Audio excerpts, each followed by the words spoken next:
पाकिस्तान में पैसा कमाना है, सेल लगा दो भाई, लगा दो। ये ट्रिक है पाकिस्तानी ब्रांड्स की जो हम मासूम पाकिस्तानी अवाम को समझ ही नहीं आती।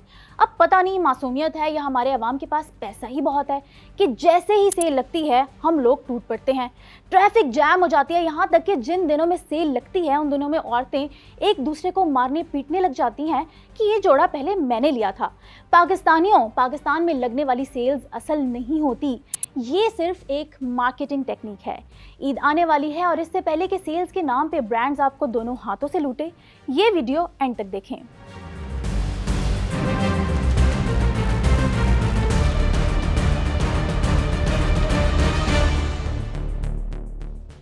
दरअसल पाकिस्तानी ब्रांड्स ने जब अपने आइटम्स मनचाही कीमतों पर बेचने हो तो वो उस पे सेल लगा देते हैं और लोग फिर आंखें बंद करके ले भी लेते हैं। देखें, जब 50% 70% सेल लगती है तो हम अन्नेवाह शॉपिंग करते हैं, ये सोचकर कि 10,000 की चीज़ हमें 3,000 में मिल रही है। हमारी कोशिश होती है कि ज़्यादा से ज़्यादा प्रोडक्ट्स खरीद लिए जाएं, बाद में कहीं डिस्काउंट ख़त्म ना हो जाए।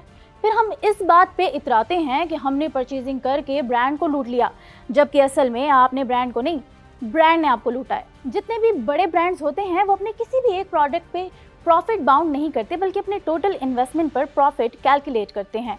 फर्ज कर लेते हैं कि कपड़ों की फैक्ट्री है और कंपनी ने 1 करोड़ रुपए की इन्वेस्टमेंट की है और इस 1 करोड़ रुपए से 5,000 जोड़े तैयार करवाए जाते हैं, जिसका मतलब ये हुआ कि एक जोड़े पर 2,000 की लागत आई है। चूंकि कंपनी ने बल्क में पीसेस तैयार करवाए हुए हैं, इसलिए हर बल्क पे कंपनी को डिस्काउंट मिलता है।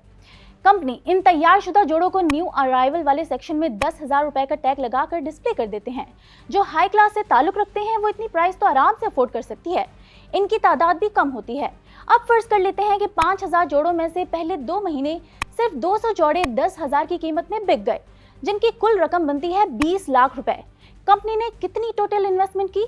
1 करोड़ रुपए। उसमें से 2 महीने में 20 लाख वापस आ गए और 4,000 जोड़े अब तक स्टॉक में मौजूद हैं। अब इस मरहले पे सेल की असल गेम शुरू होती है। कंपनी को मालूम है कि सेल लगेगी तो 4,000 जोड़े आराम से 15 दिनों में बिक जाने हैं। अब हर महीने कोई ना कोई इवेंट तो लाजमी आता है जिसपे सेल्स लगती रहती हैं और एडवर्टाइजमेंट यही लगाई जाती है कि 10,000 वाला जोड़ा 3,000 में मिल रहा है। दरअसल जो जोड़े की असल कीमत होती है और मोस्टली तो इससे ज्यादा भी कीमत लगाकर जोड़ा बिक रहा होता है। ये तो बस एक मार्केटिंग टेक्निक है।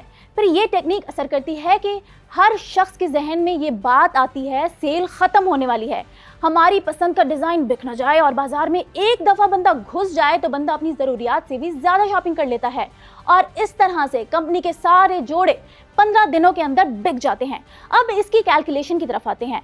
4,800 जोड़े बिके 3,000 की कीमत पर, जिसकी टोटल अमाउंट 1 करोड़ 40 लाख रुपए बनते हैं और पिछले जोड़े जो सेल हो चुके हैं उनकी रकम है 20 लाख रुपए। ये टोटल रकम बनती है 1 करोड़ 60 लाख।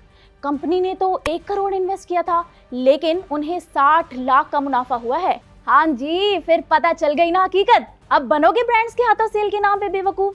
सेल्स की तरफ ज्यादातर औरतें मुतवज्जे होती हैं। कारोबारी हजरात का ख्याल है कि औरतें ना हो तो ये ब्रांड्स ठप होकर रह जाएं, लेकिन इस सब के बीच में सेल्स के नाम पे औरतों से ज्यादा मर्द बेवकूफ बन रहे होते हैं, क्योंकि ये सारी रकम उनकी जेब से ही तो निकल रही होती है। अब इस पे ये डायलॉग बनता है कि मर्द अगर अकल के नाखून लें तो औरतें कभी अपने नाखून ना बढ़ाएं।